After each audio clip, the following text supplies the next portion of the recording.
सांगून ठेवा, कपडे सुकत घातले ते काढले नाही तर बडबड चालू केली. सकाळी लवकर उठते, राबराब राबते, काम करते, ते दिसत नाही, चुका फक्त काढते. काय ग, नळ चालू ठेवून तो गट्टा मारीत बसली, लक्ष पण देणार? मी नाही, ह्यांनी चालू ठेवला. आईने तुम्हाला मारलं, मनाला लागलं नाही? कसं आहे साक्षी, आई मारते ना ते अंगाला लागतं, मनाला नाही.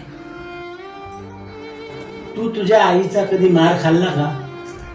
कधी तिच्यावर तू चिडली आहेस? कधी तिचा तिरस्कार केलाय का? अगं, हिला पण तू आई समजून तरी बघ. तिने पण मला मुलगी समजून वागलं पाहिजे ना. ठीक आहे, सांगतो मी आईला. अगं, तू पण मुलीसारखं प्रेम करून तरी बघ.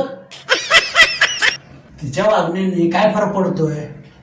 मी तर बोलणारच आहे.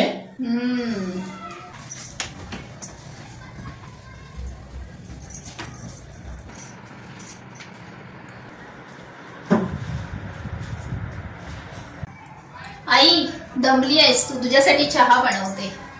बस ग, तू पण दमला अशी, किती कामा करशील.